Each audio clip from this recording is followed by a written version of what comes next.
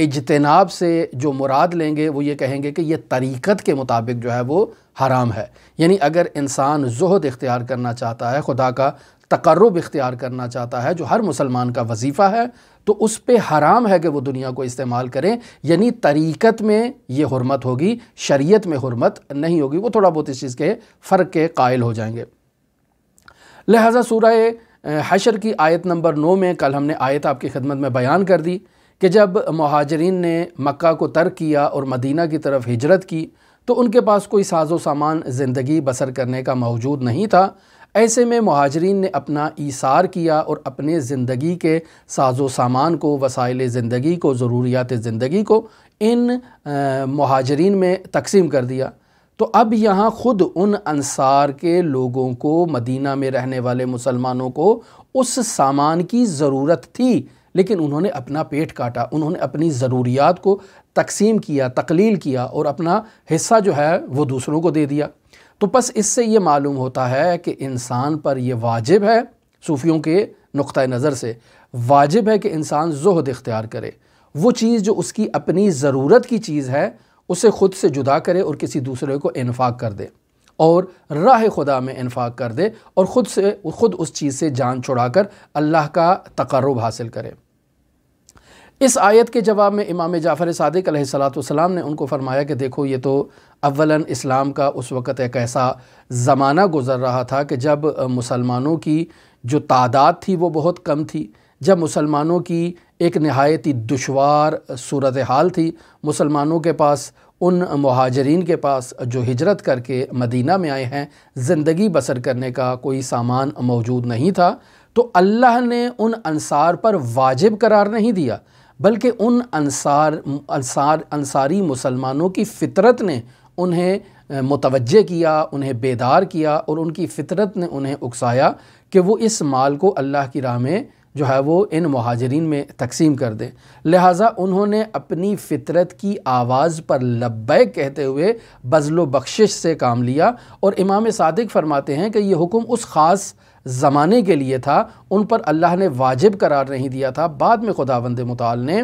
بذل و بخشش کا ایک جامع فارمولہ بیان کیا کہ انسان کو چاہیے کہ وہ اللہ کی حلال کردہ نعمات سے استفادہ کرے، لیکن اگر بذل و بخشش کرنا چاہتا ہے تو پہلے آئے اپنے والدین پر بذل و بخشش کرے، اس کے بعد اپنے بیوی بچوں پر بذل و بخشش کرے، اس کے بعد اپنے عزیز و اقارب پر بذل و بخشش کرے، اس کے بعد اپنے دوستوں پر بذل و بخشش کرے، اور پھر اگر اس کے پاس پھر بھی توان موجود ہے تو وہ معاشرے میں دوسرے افراد کو بھی بذل و بخشش کر سکتا ہے۔ لہٰذا دوسری آیت جو سورہ انسان کی آیت نمبر 8 ہے، جس سے انہوں نے استدلال قائم کیا اور اہل بیت علیہ السلام کے اس طرز عمل سے استنباط کیا کہ انہوں نے 3 دن روزہ رکھا اور پھر اپنی افطاری کے سامان کو یتیموں، مسکینوں، اسیر میں تقسیم کر دیا اور خود بھوکے رہے، خود انہوں نے نمک سے افطار کیا اور خود ان کے پاس افطاری کا سامان موجود نہیں تھا۔ بس اس سے معلوم یہ ہوتا ہے کہ انسان اپنے منہ کا لقمہ جو اس کی اپنی نیاز ہے، جو اس کی اپنی ضرورت ہے، اسے راہ خدا میں انفاق اور بذل و بخشش کر سکتا ہے۔ اس کے بارے میں عزیزان محترم یہاں آیت اللہ مصباح نے بیان نہیں کیا، لیکن یہ اہل بیت علیہ السلام کے خصائص میں سے ان سے متعلق ہے اور ان کے ساتھ خاص ہے، ان کی اللہ کے ساتھ محبت کی شدت کو بیان کر رہا ہے، جس کے نتیجے میں اللہ تبارک و تعالیٰ نے لوگوں کے سامنے ان کے فضل اور کرم اور احسان و جود و بخشش و عظمت کو بیان کرنے کے لیے سورہ دہر نازل کیا۔ ان کی زندگی درست ہے، ہمارے لیے مشعل راہ ہے، لیکن ان کی زندگی کے کچھ ایسے خصائص موجود ہیں کہ جو صرف ان کے ساتھ خاص ہیں، ہمارے ساتھ وہ خاص نہیں ہیں، اور ہمارا وظیفہ بھی یہ نہیں ہے کہ ہم ان کی نقل اتارنا شروع کر دیں۔ ان کے نقش قدم پر چلنا ہمارا وظیفہ ہے، نقل اتارنا ہمارا وظیفہ نہیں ہے۔ کہ جیسے امیر المومنین نے حالت رکوع میں زکوٰۃ دی تو کچھ لوگوں کو یہ شوق ہوا کہ وہ بھی اس آیت کا مصداق بن جائیں، تو انہوں نے بھی کچھ فقیروں کو جو ہے وہ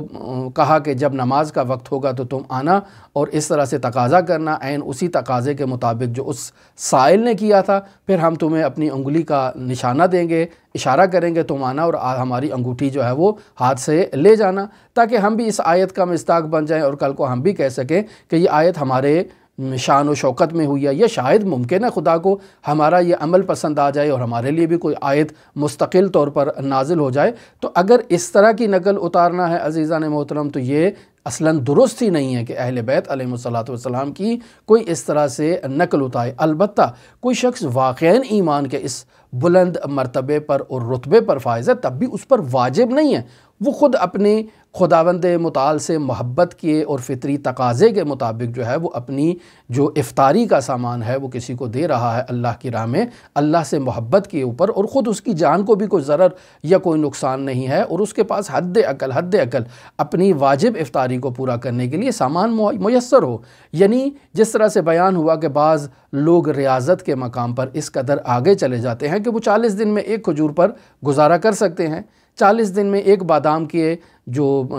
مغز ہے اس پر گزارا کر سکتے ہیں۔ اگر ایک انسان اس قدر خداوند متعال کی محبت میں ریاضت کے اس مقام پر پہنچ چکا ہے، اور وہ اگر اپنی افطاری کسی کو دے بھی دیتا ہے تو وہ نمک پر اگر گزارا کر سکتا ہے اور اس کے لیے کوئی جانی ضرر کا باعث نہیں بن سکتا تو وہ ایسے کر سکتا ہے۔ لہٰذا حضرات اہل بیت علیہم الصلوۃ والسلام کی نقل اتارنا یا حضرات اہل بیت علیہم الصلوۃ والسلام پر کی فضائل پر مشتمل آیات کو اپنے لیے جو ہے وہ موڑنے کی خاطر ایسے طرز عمل کو اپنانا یہ درست نہیں ہے۔ آج کی گفتگو میں ہم اسی امام جعفر صادق علیہ الصلوۃ والسلام کا جو یہ جواب ہے ان صوفیوں کے گروہ کو جو امام کی خدمت میں آئے اور امام سے مناظرہ کرنا چاہتے تھے، امام کو شکست دینا چاہتے تھے، اسی امام علیہ الصلوۃ والسلام کے جواب کو آپ کی خدمت میں فروع کافی جلد نمبر 5 سے صفحہ نمبر 65 سے نقل کرتے ہیں۔ امام جعفر صادق علیہ الصلوۃ والسلام نے ان کے سامنے درواقع احادیث سے اور آیات قرآنی سے اس بات کو ثابت کیا جسے ہم نے گزشتہ درس میں آپ کی خدمت میں بیان کیا کہ یہ جو طرز عمل آپ لوگوں نے اپنا رکھا ہے یہ اسلامی طرز عمل نہیں ہے۔ اسلام اس طرز عمل کی مذمت کرتا ہے، اور اسلام نے خود ایک جو ہے وہ درمیانہ اعتدال پر مشتمل راستہ آپ کو دکھایا ہے، اور آپ کی یہ ذمہ داری ہے کہ بذل و بخشش میں نہ افراد سے کام لیں نہ تفرید سے کام لیں، بلکہ حد اعتدال کی جو ہے وہ رعایت کریں، اور پھر بذل و بخشش جب آپ نے کرنی ہے تو اس میں بھی ان جو درجے بندی ہے جو اس میں کیٹاگریز بیان کی گئی ہیں ان کی رعایت کرنا آپ کے لیے نہایت ہی ضروری ہے۔ اب یہاں سے امام جعفر صادق علیہ الصلوۃ والسلام ان کے لیے اسلامی آئیڈیل کو اور رول ماڈل کو بیان کر رہے ہیں۔ اہل بیت اپنی مثال نہیں دے رہے ہیں بلکہ رول ماڈل ان کے لیے ایسی شخصیات کو بیان کر رہے ہیں جو انہی میں سے ہیں، انہی افراد میں سے ہیں، اور ان کا تعلق اہل بیت علیہ الصلوۃ والسلام میں ان معصوم ہستیوں سے نہیں ہے جو 14 معصوم ہیں یا 5 تن پاک ہیں، ان ہستیوں سے ان کا تعلق نہیں ہے۔ مثلا حضرت سلمان کی مثال دیتے ہیں، حضرت ابوذر غفاری کی مثال دیتے ہیں۔ امام جعفر صادق علیہ الصلوۃ والسلام فرماتے ہیں کہ آپ لوگ سلمان محمدی کو یا ابوذر غفاری کو اگر مد نظر رکھیں تو آپ لوگ فضل و تقوی و زہد میں ان سے آگے تو نہیں ہیں۔ وہ ٹائٹل رکھتے تھے فضل کا، تقوی کا، زہد کا، پرہیزگاری کا۔ ان کی سیرت کو اگر آپ مطالعہ کریں تو وہ اللہ کی نعمات کو استعمال کیا کرتے تھے۔ آپ لوگ ہیں جو اللہ کی نعمات کو استعمال نہیں کرتے اور نظر انداز کرتے ہیں۔ آپ کا نظریہ یہ ہے کہ اللہ کی نعمات کو استعمال کرنا زہد سے منافات رکھتا ہے، جبکہ آپ سلمان کی اگر زندگی کا مطالعہ کریں یا جائزہ لیں تو جب بیت المال سے سلمان کو حصہ ملتا تھا تو وہ اپنے 1 سال کا اناج اور راشن اس بیت المال سے اپنی جو تنخواہ ہے، جو اپنا اس کا حصہ ہے، 1 سال کا راشن اس سے تہیہ کر لیا کرتا تھا۔ آج کل آپ بھی دیکھیں گے کہ ہمارے معاشرے میں بھی ایسی رسومات بعض مقامات پر رائج ہیں کہ سال میں جب گندم کی کٹائی ہوتی ہے تو بعض لوگ گندم خرید لیتے ہیں، اپنے ساتھ اپنے گھر میں لے آتے ہیں، اور انہوں نے مخصوص قسم کے ایسے جو ہے وہ برتن بنا رکھے ہیں یا ایسے جو ہیں وہ انبار بنا رکھے ہیں کہ جس کے اندر وہ 1 سال کی گندم کو ذخیرہ کرتے ہیں۔ ہر مہینے اس میں سے وہ دانے نکلوا کر اس کو جو ہے وہ چکی سے پسوا لاتے ہیں اور مہینے میں اس کو استعمال کرتے ہیں۔ اسی طرح چاول سی جب فصل نکلتی ہے تو ان کی روش یہی ہے کہ وہ سال بھر کا چاول جو ہے وہ اپنے لیے تہیہ کر لیتے ہیں۔ تو عین ایسی ہی روش حضرت سلمان محمدی کی بھی تھی کہ جب ان کو سال کا جو بیت المال سے ان کا حصہ ہے وہ دیا جاتا تو وہ اپنے لیے سال کا اناج جو ہے وہ تہیہ کر لیتے۔ اب جب وہ سال کا اناج تہیہ کرتے تو کچھ آپ جیسے زاہد متقی صوفی حضرات آتے اور آ کر سلمان کے اس عمل کی مذمت کرتے اور کہتے کہ تم اس قدر زہد رکھتے ہو اللہ تبارک و تعالیٰ کی بارگاہ میں، تم ایک زاہد ہو، لیکن تمہارا یہ عمل جو ہے وہ زہد کے ساتھ منافات رکھتا ہے کہ تم 1 سال کا مال ذخیرہ کرتے ہو۔ اے سلمان ذرا یہ تو بتاؤ، کیا تمہیں یقین ہے کہ کل تم زندہ رہو گے؟ ہو سکتا ہے تم یہ اناج خریدنے کے بعد ہی تمہیں موت آ جائے، تم اسے گھر بھی نہ لا سکو، ایسا بھی تو ہو سکتا ہے نا، یا گھر لے آؤ اسے استعمال نہ کر سکو، 2 مہینے بعد 3 مہینے بعد تمہارا انتقال ہو جائے، تو تم کیسے 1 سال کا ذخیرہ کر لیتے ہو؟ یہ زہد سے منافات رکھتا ہے۔ تو سلمان انہیں جواب دیتے ہیں اور کہتے ہیں یہ ایک طرف کا پہلو تم نے بیان کیا ہے کہ ممکن ہے مجھے موت آ جائے، اس کا دوسرا پہلو یہ ہے کہ ممکن ہے میں 1 سال تک زندہ بھی رہوں۔ اگر تو موت آ جائے تو پھر اس کی تکلیف مشخص ہے کہ یہ اس کا کوئی وارث نہیں ہوگا اس اموال کا، یعنی اگر میرے بیوی بچے نہیں ہوں گے تو یہ تقسیم کر دیا جائے گا مسلمانوں میں، الامام وارث من لا وارث لہ، تو امام وقت اسے تقسیم کر دے گا۔ لیکن اگر میرا وارث موجود ہے تو یہ میرا وارث کے استعمال میں آئے گا۔ لیکن اگر میں خود زندہ رہوں تو اس بات کی طرف توجہ کرو، تو پھر میں کیا کروں گا؟ یہی ذخیرہ ہے جو میرے لیے جو ہے وہ قوت کا کردار ادا کرے گا، اور اسی پر میں اپنی زندگی بسر کروں گا۔ اگر یہ ذخیرہ میرے پاس ہوگا تو میں اللہ تبارک و تعالیٰ کی عبادت کروں گا۔ تم اس نقطے سے غافل ہو، تم آج کی فکر کرتے ہو اور کہتے ہو سب کچھ اللہ کی راہ میں تقسیم کر دیا جائے، خالی ہاتھ ہو جائے، کل سے تم غافل ہو۔ پھر کل تم کیا کرو گے؟ کل یقینی بات ہے تمہیں اپنے روزمرہ زندگی کے اخراجات کو پورا کرنے کے لیے کسی کے آگے ہاتھ پھیلانے کی ضرورت ہوگی۔ اگر تم ہاتھ نہیں پھیلاؤ گے، تم کہو گے کہ اللہ ہمیں دے گا، تو پھر تمہیں اپنے پیٹ پر پتھر باندھنا ہوگا۔ پیٹ پر پتھر باندھو گے، ایمان تمہارا کمزور ہوگا، تو یقینی بات ہے کہ تم اللہ کی اس طرح سے عبادت نہیں کر پاؤ گے، اور عبادت کرنے میں کوتاہی اور بے رغبتی تمہارے وجود سے ظاہر ہوگی۔ تو یہ زہد کے زیادہ منافات رکھتا ہے، یا وہ عمل زہد سے زیادہ منافات رکھتا ہے جو ہم عمل جو ہے وہ انجام دے رہے ہیں؟ تم 1 سال کا ذخیرہ رکھو، تمہارا نفس مطمئن ہو جائے گا کہ تمہارے پاس آج کے لیے بھی قوت موجود ہے، غذا موجود ہے، کل کے لیے بھی غذا موجود ہے۔ تمہارا نفس مطمئن ہو کر اللہ تبارک و تعالیٰ کی عبادت کرے گا، اطاعت کرے گا، فرمانبرداری کرے گا۔ پھر امام جعفر صادق علیہ السلام ان صوفیوں کو کہتے ہیں کہ دیکھو تمہارا تصوف ابو ذر غفاری سے زیادہ بڑھ کے تو نہیں ہے۔ ابو ذر غفاری کے پاس بھیڑیں موجود تھیں، اونٹ موجود تھی، بکریاں موجود تھیں، وہ باقاعدہ ان کا دودھ استعمال کرتے تھے، اور ڈیری پروڈکٹس جو ہیں وہ اس سے حاصل کرتے تھے، دودھ ہے، دہی ہے، مکھن ہے، گھی ہے، ایسی چیزوں کو وہ ان بھیڑوں، بکریوں اور اونٹ کے دودھ سے استعمال کیا کرتے تھے۔ صوفیوں کے ہاں ایک چیز جو قابل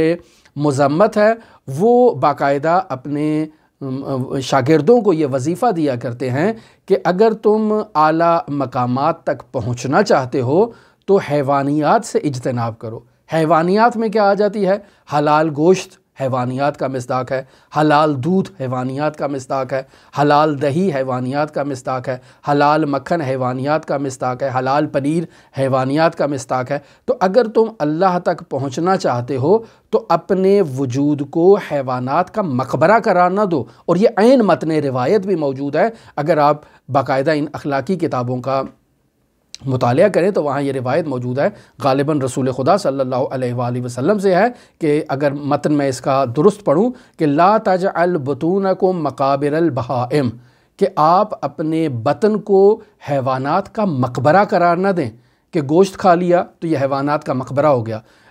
دودھ استعمال کر لیا تو دودھ کہاں سے آیا ہے؟ دودھ بھی حیوان سے آیا نا، تو حیوانات کا مقبرہ ہو گیا آپ کا بدن۔ اسی طرح جتنی بھی ڈیری پروڈکٹس ہیں ان کو استعمال کرنا انسان کے ارتقاء معنوی کی راہ میں رکاوٹ ہے۔ یہ ایک نظریہ پیش کرتے ہیں اہل تصوف حضرات، اور اسی نظریے کی بنیاد پر وہ ہر قسم کے گوشت کھانے سے منع کر دیتے ہیں، دہی، دودھ اور پنیر اور اس طرح کی تمام وہ چیزیں جس کا تعلق حیوانیات سے ہو اسے وہ استعمال نہیں کرتے ہیں۔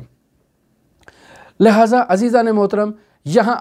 امام جعفر صادق علیہ السلام فرماتے ہیں کہ حضرت ابو ذر کی یہ روش تھی کہ وہ ان حیوانات کا دودھ استعمال کرتے تھے۔ جب انہیں گوشت کی ضرورت محسوس ہوتی تھی تو انہی حیوانات میں سے کسی حیوان کو ذبح کر کے اس کا گوشت استعمال کرتے تھے۔ اگر ان کے پاس مہمان آ جائے تو اسی حیوان کا گوشت جو ہے وہ اس مہمان کی مہمان نوازی میں استعمال کیا جاتا تھا۔ البتہ آپ اس چیز کو بھی مد نظر رکھیں کہ اس قدیم زمانے میں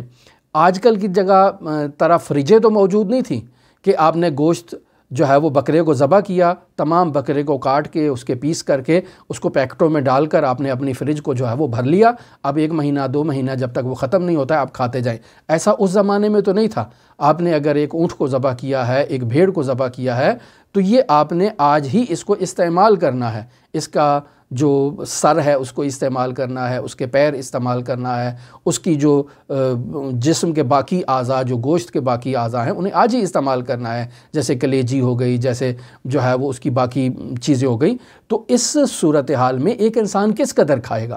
یقینی بات ہے اس کے حصہ کیا جاتا ہے، کچھ حصہ مہمانوں کو پکا کے دے دیا جاتا ہے، کچھ راستے میں جو مسافر ابن السبیل ہوتے ہیں ان کو دے دیا جاتا ہے، کچھ مسکینوں کو، یتیموں کو دے دیا جاتا ہے، کچھ ہمسایوں کو دے دیا جاتا ہے۔ فریجیں تو قدیم زمانے میں نہیں بھری جاتی تھی، لہٰذا ابو ذر کی یہ روش ہوا کرتی تھی کہ جب ان کے پاس کوئی مہمان آتا یا ان کا خود کا دل چاہ رہا ہوتا تو وہ اپنے حیوانات میں سے کسی حیوان کو ذبح کر کے اس کا گوشت استعمال کرتے، اور جب گوشت بن جاتا تو اس کا ایک حصہ محتاجوں میں اور فقیروں میں بھی دے دیا کرتے، لیکن اپنے لیے حصہ ضرور نکالتے تھے، اتنا ہی حصہ جتنا وہ کسی محتاج کو دے رہے ہیں اتنا ہی حصہ وہ اپنی ذات کے لیے بھی رکھ لیا کرتے تھے اور اسے استعمال کرتے تھے۔ پس معلوم ہوا ابو ذر کی سیرت سے اور سلمان کی سیرت سے کہ سلمان 1 سال کا اناج جمع کرتے تھے اور ابو ذر کے پاس حیوانات موجود تھے جن سے وہ استفادہ کرتے تھے۔ اگر آپ لوگوں کے طرز عمل پر چلا جائے تو سلمان کو جو بیت المال سے مل رہا ہے وہ آج کے لیے اپنا نفقہ اس میں سے رکھے، باقی سال بھر کا جو ہے وہ راہ خدا میں انفاق کر دے آپ لوگوں کی طرز عمل کے مطابق۔ اور پھر اس طرح سے کل کے دن سلمان کو ہاتھ پھیلانا ہوگا مسلمانوں کے آگے، اللہ کے نام پہ کچھ دے دو مجھے، اس طرح سے کرنا ہوگا۔ اور ابو ذر اگر اپنے تمام حیوانات کو اللہ کی راہ میں انفاق کر دیتے تو آج تو ان کے پاس کھانے کو ہوتا، آئندہ سال بھر کے لیے وہ محتاجی اور فقیری کرتے۔ تو رسول خدا صلی اللہ علیہ وآلہ وسلم کے یہ جو جلیل القدر اصحاب ہیں یہ آپ سے زیادہ زاہد ہیں، یا آپ خود کو تصور کرتے ہیں کہ آپ کا زہد ان سے زیادہ بڑھ گیا ہے؟ اب اگر آپ انہی 2 صحابیوں کے بارے میں رسول خدا صلی اللہ علیہ وآلہ وسلم کی روایات کا مطالعہ کریں تو رسول خدا نے ان کی عظمت کے بارے میں بے شمار روایات بیان کی ہیں کہ جن روایات میں انہی 2 اصحاب کے زہد و تقوی کو آپ جانچ سکتے ہیں کہ یہ بے نظیر قسم کے صحابی تھے رسول خدا کے۔ پس ہمیں انہیں مشعل راہ قرار دینا ہے یا آپ لوگوں کو مشعل راہ قرار دینا ہے کہ جو غلط روش کے مالک ہیں، جو آپ لوگوں کا طرز زندگی ہے، اپنے لیے بھی آپ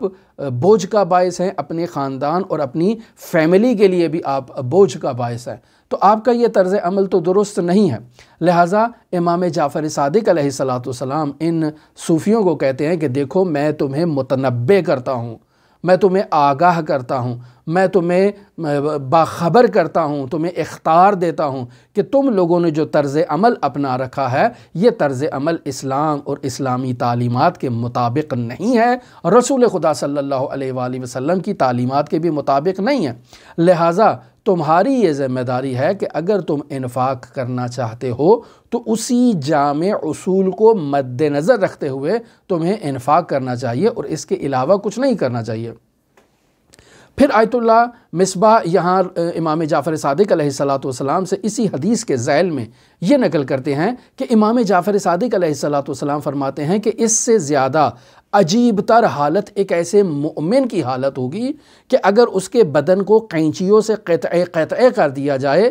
اور اس کا بدن قطعے ہونا، ٹکڑے ٹکڑے ہونا اس کے لیے خیر و سعادت کا باعث ہو، یعنی وہ ایک ایسے مقام پر پہنچ چکا ہے، ایک ایسی حالت میں وہ مومن پہنچ چکا ہے کہ اگر اس کے بدن کو قینچی سے ٹکڑے ٹکڑے بھی کر دیا جائے تب بھی اس کی وہ حالت اسے اللہ کی راہ میں سعادت، فلاح اور نجات کا باعث بنے گی۔ اور اگر اسی حالت میں اس کا بدن قینچی سے ٹکڑے ٹکڑے نہیں کیا جاتا بلکہ مشرق اور مغرب کی تمام بادشاہی اسے عطا کر دی جاتی ہے تو یہ مومن ایک ایسی حالت پر پہنچ چکا ہے کہ اس کے اندر تبدیلی ایجاد نہیں ہوگی۔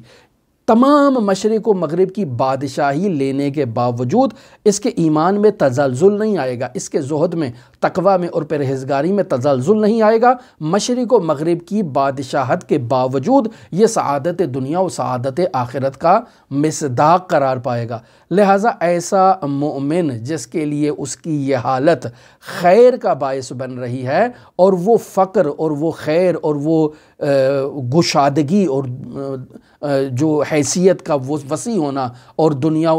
مشرق و مغرب کی جو اموال ہیں اس کا اس کے پاس ذخیرہ ہونا، یہ ایک ایسی حالت مومن کے اندر ایجاد کر دیا ہے کہ اس کا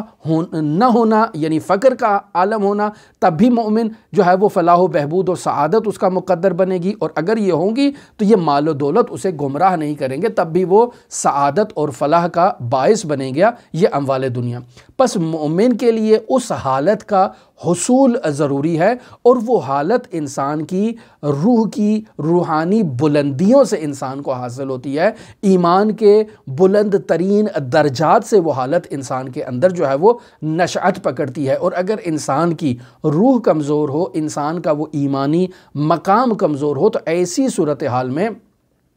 انسان اگر فقیر بھی ہو تو گمراہ ہو جائے گا، اور دنیا و آخرت کا اگر مال بھی اس کو مل جائے تب بھی انسان گمراہ ہو جائے گا، کیوں؟ چونکہ انسان کی روح کمزور ہے، انسان کا ایمان کمزور ہے۔ اب یہاں آپ کی خدمت میں عرض کرتا چلوں کہ مومن کی یہ حالت ایک ایسی حالت ہوتی ہے کہ مومن اپنے وظیفے کو سمجھتا ہے کہ میرا وظیفہ کیا ہے، وہ اپنے وظیفے کو ادا کرتا ہے، چاہے وہ فقر اور تنگ دستی کی حالت میں ہو۔ اس کا وظیفہ کیا ہے؟ اس کا وظیفہ یہ ہے کہ رزق حلال کے لیے جد و جہد کرنا ہے۔ وہ رزق حلال کے لیے جد و جہد کر رہا ہے، اور خداوند متعال سے رزق کی گشادگی کی دعا بھی کر رہا ہے۔ خداوند متعال نے اگر اس کی رزق میں گشادگی دی تو بھی وہ خداوند متعال کا شاکر ہے، اگر خداوند متعال نے اس کی آزمائش لی اور اس کے رزق میں فراوانی اور وسعت ایجاد نہ کی تب بھی وہ اللہ تبارک و تعالیٰ کا شاکر ہے۔ وہ دونوں حالتوں میں اللہ تبارک و تعالیٰ کا کفران نعمت نہیں کرے گا، اللہ تبارک و تعالیٰ کا ناشکرہ بندہ نہیں ہوگا۔ اسی جملے کو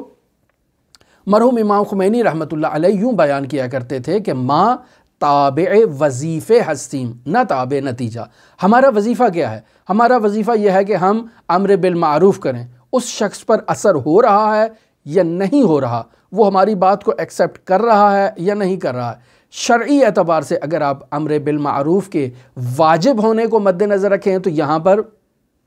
وہ شرط محقق نہیں ہے کہ اگر وہ فرد اس سے تاثیر نہیں لیتا تو امر بالمعروف واجب نہیں ہے، لیکن معاشرے کا جو قوام ہے وہ اس امر بالمعروف پر ہے، اور اگر اس امر بالمعروف کو ترک کر دیا جائے اس چیز کو مد نظر رکھتے ہوئے کہ اس کی تاثیر نہیں ہوگی تو معاشرے کا نظام درہم برہم ہو جائے گا۔ عزیزان محترم، ہمارا وظیفہ کیا ہے کہ ہم اس معاشرے کے قوام کو برقرار رکھیں، لہٰذا ہم امر بالمعروف کریں گے۔ اب آگے سے اس پہ تاثیر ہوتی ہے نہیں ہوتی ہے یہ ہمارا جو ہے وہ درد سر نہیں ہے، ہم اس کے پیچھے نہیں جائیں گے۔ ہم اپنے وظیفے کی ادائیگی میں جو ہے وہ ہمارا وظیفہ ہے کہ ہم اپنے گھر کی جو ضروریات ہیں ان کو پورا کرنے کے لیے جد و جہد کریں، رزق حلال کی جو حصول ہے اس کے لیے تغودو کریں۔ اگر خداوند متعال نے گشادگی دی تب بھی خدا کے شاکر ہیں، اور اگر خداوند متعال نے ہماری آزمائش لی، امتحان لیا اور ہمیں کچھ نہ ملا تب بھی ہم خداوند متعال کے شاکر ہیں۔ تو اس سے بھی عجیب ترین حالت مومن کی ایک ایسی حالت ہوتی ہے کہ مومن نہایتی سختیوں میں، نہایتی دشواریوں میں بھی اللہ تبارک و تعالیٰ کا شاکر ہوتا ہے، اور جب مومن کے لیے آسانیاں اور فرج فراہم ہو جاتی ہے، گشادگی آ جاتی ہے، تب بھی یہ مومن جو ہے وہ اللہ تبارک و تعالیٰ کا شاکر بندہ ہوتا ہے۔ یہ نہایت عجیب حالت ایک مومن کی کیفیت کی ہے۔ یہاں امام جعفر صادق علیہ السلام تھوڑا توقف کرتے ہیں، ان صوفیوں سے مخاطب ہوتے ہیں اور کہتے ہیں دیکھو اب تک جو میں نے تمہارے لیے بیان کر دیا، کیا اتنا ہی کافی نہیں ہے تم لوگوں کو جو ہے وہ راہ راست کی طرف ہدایت کرنے کے لیے، تم لوگوں کو متوجہ کرنے کے لیے کہ تم لوگوں کا طرز عمل جو ہے وہ نادرست ہے؟ اس جملے کو مرحوم آیت اللہ بہجت اس انداز میں بیان کیا کرتے تھے کہ اگر درخانے قص ہست یہ حرف بس است، یعنی آپ اگر کسی کو ارشاد کرنا چاہتے ہیں اور اس کے ضمیر اگر بیدار ہے تو آپ کا ایک جملہ ہی اس کی ہدایت کے لیے کفایت کرتا ہے، وگرنہ آپ اس کو مشرق و مغرب کی تمام جو ہے وہ حکایات و سبق آموز جو واقعات ہیں اس کے سامنے بھی بیان کر دیں تو اس کا وجود اگر اندر سے ضمیر اس کو ہدایت لینے کے لیے نہ جھوڑ رہا ہو تو آپ کا یہ تمام بیان کر دینا کافی نہیں ہے، کچھ بھی فائدہ نہیں ہے۔ تو امام ان مخاطبین سے یہ سوال کرتے ہیں کہ یہ جو میں نے بیان کر دیا کہ یہ تمہارے لیے کافی نہیں ہے؟ حقیقت میں کافی ہے۔ اگر تمہارے وجود کے اندر جو ہے وہ تمہارا ضمیر بیدار ہے تو یہ جو بیانات میں نے کر دیے ہیں یہی بیانات تمہاری ہدایت کے لیے کافی ہیں، اور اگر تمہارا ضمیر مردہ ہو چکا ہے تو پھر فائدہ نہیں ہے، جتنا مرضی میں مزید بھی بیان کرتا چلوں وہ فائدہ نہیں دے گا۔ اب یہاں سے امام جعفر صادق علیہ السلام ایک کلی قاعدہ اور کلی قانون بیان کرتے ہیں، اور ان صوفیوں کو جہاد کی مثال دیتے ہیں۔ کہتے ہیں کہ ایھا صوفیہ، متوجہ ہو جاؤ یار اس بات کی طرف کہ آغاز اسلام میں جب جہاد کی ذمہ داری تھی تو چونکہ مسلمانوں کی تعداد قلیل تھی، مسلمانوں کے مد مقابل جو دشمنان الہی تھے ان کی تعداد زیادہ تھی، تو یہاں خداوند متعال نے ایک الہی قانون جہاد سے متعلق مسلمانوں پر فرض کر رکھا تھا، اور وہ فرض یہ تھا کہ ہر مسلمان 10 کافروں سے لڑے گا اور ان کو شکست دے گا، یہ اس کا وظیفہ ہے، شرعی وظیفہ ہے، اور اگر وہ نہیں کرے گا تو اس نے اپنے وظیفے میں کوتاہی کی ہے۔ لیکن جیسے ہی مسلمانوں کی تعداد میں اضافہ ہوا، خداوند متعال نے بھی اس قانون میں نرمی لے کر آیا اور کہا کہ 10 کی بجائے اب 2 افراد سے لڑنا تمہارا وظیفہ ہے اور تمہاری ذمہ داری ہے۔ پس معلوم ہوا کہ یہاں بھی خداوند متعال نے مسلمانوں کو جہاد جو ایک امر دنیا سے تعلق رکھتا ہے، مسلمانوں کی زندگی کی رفاہ، فلاح، بہبود اور آسائش کے لیے ہے، چونکہ النعمتان مجہولتان الصحت والامان، امنیت ایک بہت بڑی نعمت ہے اللہ تبارک و تعالیٰ کی، اور امنیت اسی وقت حاصل ہو سکتی ہے جب اسلام کے دشمنوں کو نکیل ڈالی جائے اور ان کو اسلامی سرحدوں سے دور رکھا جائے۔ لہٰذا اس وقت جہاد جو اس دنیاوی زندگی کے لیے ہے واجب ہے، اور خداوند متعال نے یہ قانون اس کے لیے باقاعدہ طور پر ہمارے لیے بیان کر دیا ہے۔ پھر امام علیہ السلام انہیں قضاوت کی مثال دیتے ہیں اور فرماتے ہیں کہ میں آپ کے لیے قانون قضا سے، یعنی اسلام کے قضائی جو قوانین ہیں یا جو قضاوت سے متعلق مسائل ہیں، میں آپ سے ان کے بارے میں سوال کرتا ہوں، اور ایک ایسا سوال امام جعفر صادق علیہ السلام ان کے سامنے بیان کر رہے ہیں جو ان کے ضمیر کو جھنجھوڑنے کے لیے کافی ہے۔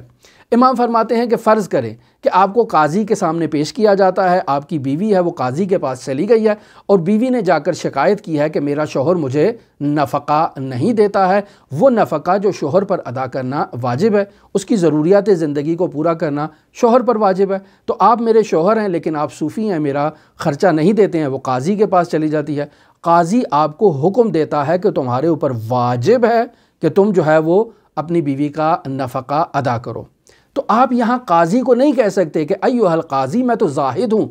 میں تو تنگ دست ہوں، میں تو فقیر ہوں، میرے پاس تو کچھ نہیں ہے، میں تو بیوی کا خرچہ نہیں دے سکتا ہوں۔ تو یقینی بات ہے قاضی آپ کو کہے گا کہ آپ نے لی کیوں تھی، آپ نے جب بیوی کی، جب آپ نے نکاح کیا تو آپ کو اس بات کا علم ہونا چاہیے کہ جسے میں گھر میں لے کر آ رہا ہوں اس کی ضروریات زندگی کو پورا کرنا میرے اوپر واجب ہے۔ تو جب آپ لے آئے ہیں تو اس کا مطلب ہے کہ آپ کو اس زاہدانہ طرز تفکر سے باہر نکلنا ہے، جدوجہد کرنا ہے، رزق حلال کمانا ہے اور اس کی ضروریات پورا کرنا ہے۔ اب یہاں بیوی کا نفقہ ادا کرنا آپ پر واجب ہے، آپ قاضی کو نہیں کہہ سکتے ہیں کہ میں زاہد ہوں،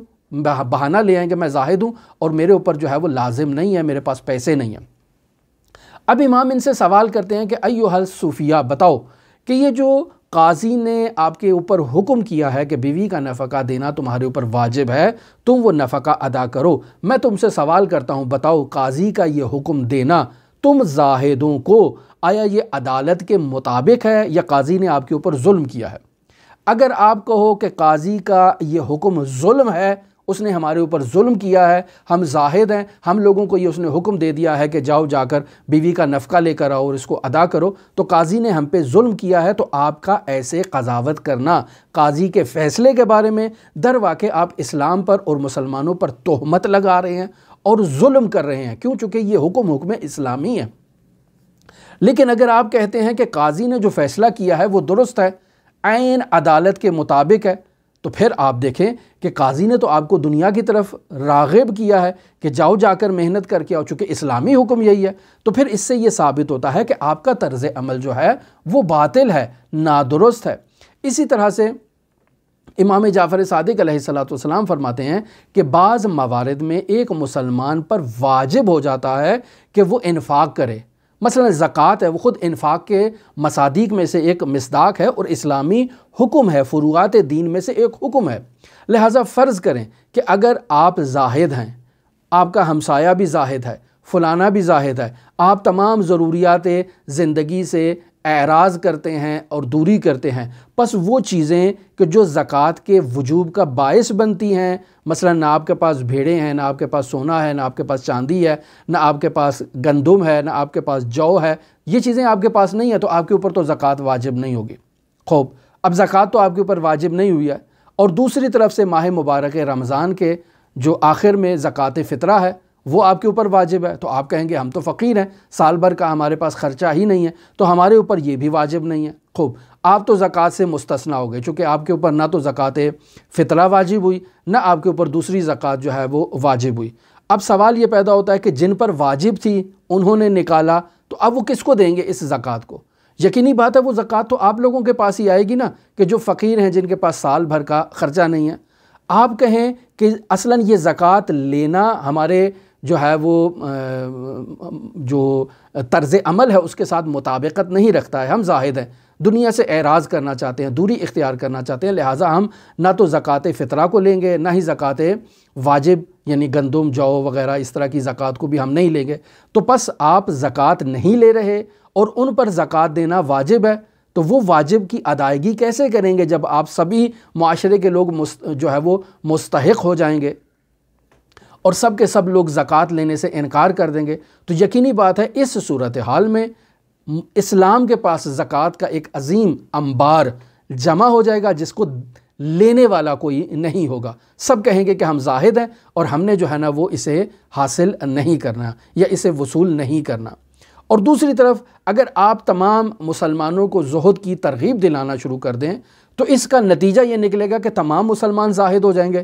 پوری عالم اسلام کے، جن کے پاس جو کچھ بھی ہے وہ راہ خدا میں انفاق کر دیں گے۔ لینے والا کون ہوگا؟ یقینی بات ہے وہ کافر ہی لے کے جائیں گے نا، چونکہ سارے مسلمان تو زاہد ہو گئے ہیں۔ اب جب سب مسلمان زاہد ہو گئے ہیں تو پھر یہ اپنی روزمرہ ضروریات زندگی کو کس سے لیں گے؟ یقینی بات ہے کہ یہ کافر کے آگے جا کر ہاتھ پھیلائیں گے اور کافروں سے تقاضا کریں گے کہ بھئی آج ہماری ضروریات زندگی جو ہے وہ آپ ہمیں دے دیں۔ تو پس معلوم ہوتا ہے کہ دینی تعلیمات کا مقصد یہ ہے کہ وہ افراد جو مرفہ حالت میں ہیں، جو بہتر حالت میں ہیں، اللہ نے ان پر زکوٰۃ کو واجب قرار دیا ہے تاکہ وہ دوسرے افراد کو دیں جو مشکلات میں ہیں، جو تنگ دستی میں ہیں۔ پس اس کا مطلب یہ ہے کہ زکوٰۃ ان لوگوں پر واجب ہوگی جو مرفہ ہوں گے، جن کی حالت بہتر ہوگی، جن کے پاس سال بھر کا قوت موجود ہے، اخراجات موجود ہیں، جن کے پاس زکوٰۃ کا نصاب مکمل ہو چکا ہے سونا چاندی وغیرہ سے متعلق۔ لیکن اگر آپ سب کو زہد کے کھاتے میں ڈال دیں، سب کو کہیں کہ تم اس سے فرار ہو جاؤ، تو اصلاً مسلمان معاشرے میں زکوٰۃ دینے والا ہی کوئی باقی نہیں رہے گا، اور اگر دینے والا ہو اور سب زاہد ہو جائیں تو پھر لینے والا کوئی نہیں ہوگا۔ تو اسلامی حکم زکوٰۃ جو ہے وہ ایک خاص قسم کے فلسفے کی طرف دلالت کرتا ہے۔ اسلام یہ چاہتا ہے کہ جن کے پاس ہے وہ دیں ان لوگوں کو جن کے پاس نہیں ہے، اور جن کے پاس نہیں ہے وہ اس کو لیں اور اس مصرف میں استعمال کریں اور غنی ہو جائیں، صاحب حیثیت ہو جائیں، ان کی مشکلات اقتصادی جو ہے وہ برطرف ہو جائے، اور وہ بھی عام مسلمانوں کی طرح معاشرے میں لوگوں کے سامنے ہاتھ نہ پھیلائیں اور اپنی زندگی کو آزادانہ طور پر، مرفہانہ طور پر وہ لوگ بسر کر سکیں۔ پس اسلام اس بات کی تعلیم اور تلقین دیتا ہے، یہ طرز عمل جو آپ نے اپنا رکھا ہے یہ قرآن و سنت کے طرز عمل کے مطابقت نہیں رکھتا ہے۔ آپ کی یہ روش غلط ہے، آپ نے یہ جو روش اپنا رکھی ہے یہ در واقع نہ تو قرآن سے مطابقت رکھتی ہے نہ ہی سنت سے مطابقت رکھتی ہے۔ اب احادیث صریحہ امام جعفر صادق بیان کر رہے ہیں کہ جو آپ کے سامنے بیان کر رہا ہوں یہ احادیث واضحہ صریحہ قرآن مجید سے مطابقت رکھتی ہیں، اور قرآن مجید بھی اس کی تائید کرتا ہے۔ پس آپ کے مسلک کی نہ تو احادیث صحیح تائید کرتی ہیں اور نہ ہی قرآن مجید اس کی جو ہے وہ تائید کرتا ہے۔ پس آپ کو یہ چاہیے کہ آپ قرآن کا علم حاصل کریں، ناسخ کو منسوخ سے پہچان لیں، محکم کو متشابہ سے پہچان لیں، امر و نہی قرآن کو پہچان لیں، تاکہ آپ کو معلوم ہو جب آپ حدیث میں محکم و متشابہ ہو، ناسخ و منسوخ کا علم رکھتے ہوں گے، قرآن میں اس کا علم رکھتے ہوں گے، تو آپ کی زندگی میں تبدیلی ایجاد ہوگی۔ یہاں امام جعفر صادق علیہ السلام انہیں باقاعدہ حضرت سلمان بن داؤد کی مثال دیتے ہیں۔ امام جعفر صادق علیہ السلام فرماتے ہیں کہ کیا آپ نے نہیں دیکھا کہ حضرت سلمان نے خداوند متعال سے تقاضا کیا ہے باقاعدہ ایک ایسی حکومت کا کہ جو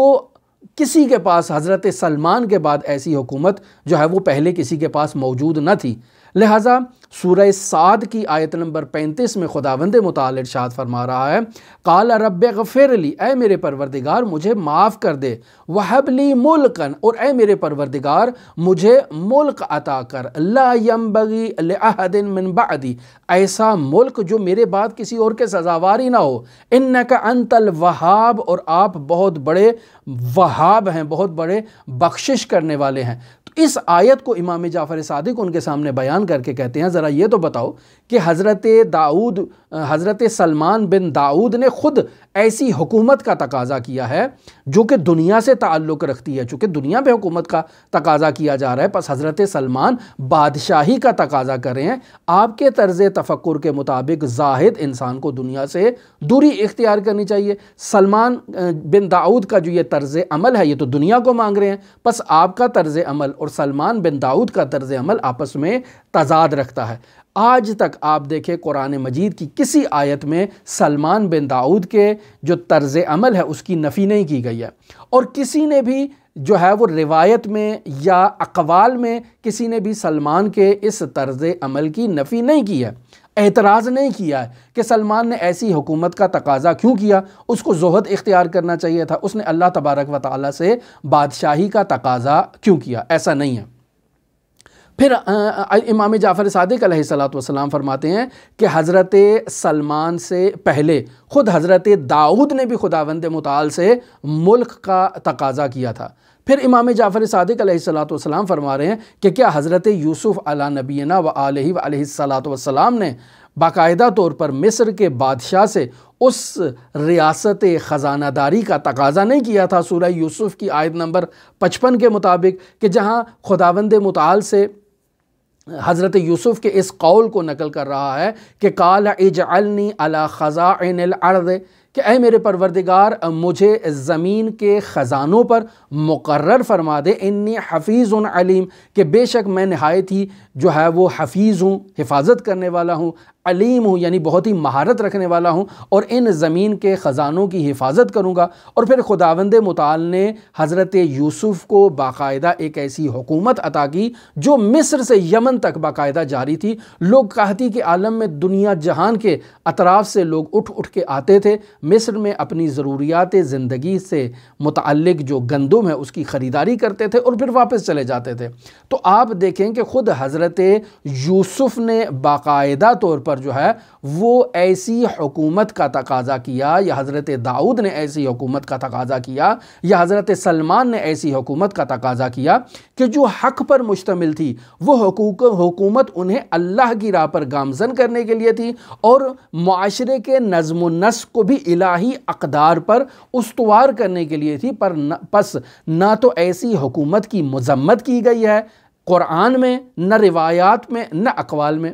پھر امام جعفر صادق علیہ السلام انہیں حضرت ذوالقرنین کا قصہ بیان کرتے ہیں کہ کیا آپ نے ذوالقرنین کا قصہ نہیں سنا ہے کہ وہ بھی خداوند متعال کا ایک محبت کرنے والا بندہ تھا، اللہ بھی ذوالقرنین سے محبت کرتا تھا، اور پھر اس ذوالقرنین نے باقاعدہ اللہ سے اسباب دنیا اللہ نے اس ذوالقرنین کے سپرد کر دیے، اور دنیا کے مشرق اور مغرب کا مالک اسے قرار دے دیا۔ تو اگر یہ مذمت رکھتا، مذموم عمل ہوتا، تو خدا اپنے انبیاء کو ایسی دنیا کیوں عطا کرتا، یا اللہ کے انبیاء باقاعدہ اللہ سے ایسی حکومت کا تقاضا کیوں کرتے؟ پس اے ایھا الصوفیاء، آپ لوگوں نے جو طرز عمل اپنا رکھا ہے یہ نادانی پر مشتمل ہے، یہ نادرست طرز عمل ہے، یہ آداب اسلامی سے مطابقت نہیں رکھتا ہے۔ پس آپ کی یہ ذمہ داری ہے کہ آپ اللہ کے حکم سے تجاوز نہ کریں، خود سے دینی احکامات کو گھڑ گھڑ کے اسلام میں داخل نہ کریں، بدعتیں ایجاد نہ کریں، جس بات کا آپ کو علم نہیں ہے اس بات کے بارے میں چپ ہو جائیں اور اہل علم سے سوال کریں، فاسألوا اہل الذکر ان کنتم لا تعلمون۔ پس آپ کی یہ ذمہ داری ہے کہ آپ باقاعدہ قرآن کو سمجھیں، ناسخ و منسوخ کو سمجھیں، محکم و متشابہ کو سمجھیں، حلال الہی اور حرام الہی کو ایک دوسرے سے جدا کرنے کے فارمولے کو اور قوانین کو آپ باقاعدہ فقہ سے سمجھیں، تاکہ اس سمجھنے سے، اس علم سے آپ کے لیے آسانیاں اور بہتری کا سامان فراہم ہو، آپ کی جہالت دور ہو جائے، آپ کے وجود میں یہ جو غلط طرز تفکر آ چکا ہے، آپ اس غلط طرز تفکر سے دوری اختیار کریں۔ چونکہ خداوند متعال سورہ یوسف کی آیت نمبر 76 میں ارشاد فرماتا ہے وَفَوْقَ كُلِّ ذِي عِلْمٍ عَلِيمٍ، کہ ہر علم سے بالاتر ایک ایسی ذات موجود ہے جو علیم ہے، جو دانا ہے، جو سب سے زیادہ بہتر جاننے والی ہے۔ تو پس آپ کو اپنے علم میں اضافہ کرنا چاہیے۔ عزیزان محترم، یہاں امام جعفر صادق علیہ السلام کا یہ مناظرہ ان صوفیوں سے کمپلیٹ ہو جاتا ہے۔ اس مناظرے کو پڑھنے سے بخوبی ہمیں یہ بات واضح ہو جاتی ہے کہ امام جعفر صادق علیہ السلام جس تصوف کی مذمت کر رہے ہیں، جس عرفان کی مذمت کر رہے ہیں، ہم اس عرفان اور تصوف کے مخالف ہیں اور اس عرفان اور تصوف کو بیان نہیں کر رہے۔ ہم ایسے عرفان و تصوف کو بیان کر رہے ہیں جو فطرت انسانی کے مطابق ہو، جو جامعیت رکھتا ہو، شریعت مقدسہ مطہرہ اسلامیہ کے قوانین کے مطابق ہو۔ خود سے انسان نے بدعتیں ایجاد کر کے، خود سے ذکر ایجاد کر کے، خود سے ریاضتیں ایجاد کر کے اسلام میں داخل نہ کی ہوں، اور انسان مسلمان نے خود سے ایک باطل طرز عمل کو اپنا نہ رکھا ہو، بلکہ اسلامی تعلیمات کے مطابق ہو، اہل بیت علیہم السلام کے نقش قدم کے مطابق ہو۔ اور باقاعدہ طور پر اسی وجہ سے ہم کہتے ہیں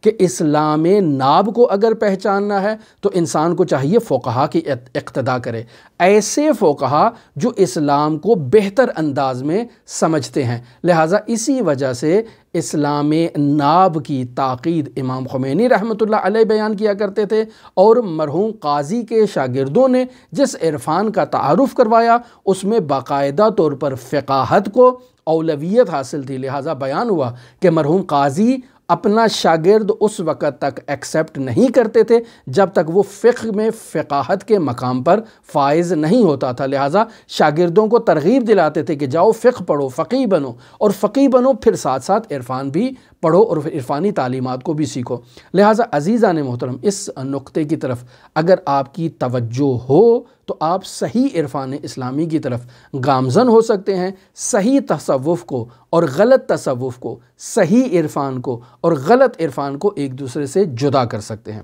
یہ گفتگو اس موضوع پر ابھی ہماری جاری ہے، لیکن امام جعفر صادق علیہ السلام کا مناظرہ آج ہم نے کمپلیٹ آپ کی خدمت میں بیان کر دیا۔ ہماری دعا ہے کہ خداوند متعال ہمیں علم نور عطا فرمائے۔ ہماری دعا ہے کہ خداوند متعال حضرت صاحب العصر والزمان کے ظہور میں تعجیل فرمائے، ہمیں حضرت کے اصحاب و اعوان و انصار میں شمار فرمائے۔ اللہم صلی علی محمد و آل محمد وعجل فرج قائم آل محمد۔